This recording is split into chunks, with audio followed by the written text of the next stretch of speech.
مسلمانە بەڕێزەکان هەر لەو سونەتانەی کە زۆر لای خوا خۆشەویستە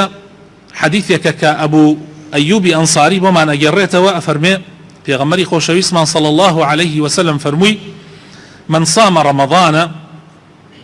ثم أتبعه ستا من شوال كان كصيام الدهر هەر کەسێ مانگی ڕەمەزان ڕۆژوو بگرێ پاشان شش ڕۆژ لە مانگی شەوال کە ئێستا ئێمە دووەم ڕۆژی شەوال لە ناو دووەم ڕۆژی شەوالە یعنی دووەم ڕۆژی جەژن واتە دووەم ڕۆژی شەوالە مانگی شەوال هەر کەسێک شش ڕۆژیش لەم مانگە بگرێ هەتا کۆتایی پێغەمبەری خوا فەرمێ صلی الله عليه وسلم كان كصيام الدهر وەک ئەوە وایە هەموو ساڵەکە بە ڕۆژوو ببێ یعنی لەم ڕەمەزان بۆ ئەو ڕەمەزان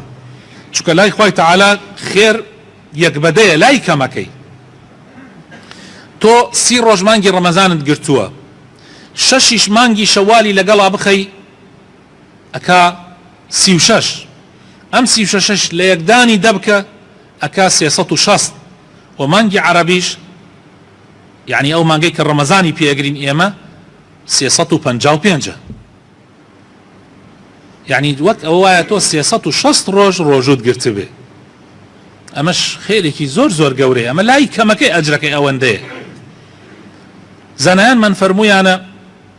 ئەگەر خوا یارمەتی ئینسان بدا بتوانێ هەر ڕۆژی جەژن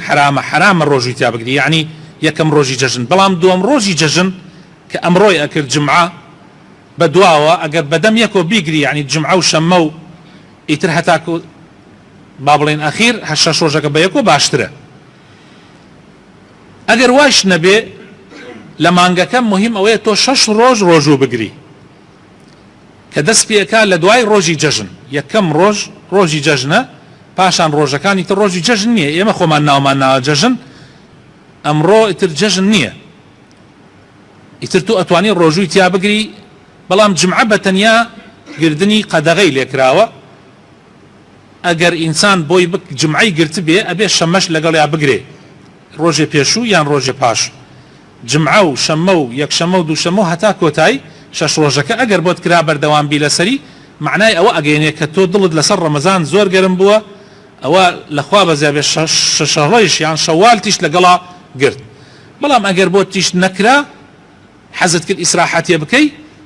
ئەوە ئەتوانی لەم مانگە 6 ڕۆژ ڕۆژوو بگری ئینشاء الله ئەجر و پاداشتەکەی زۆر گەورەیە لای خوای پەروەردگار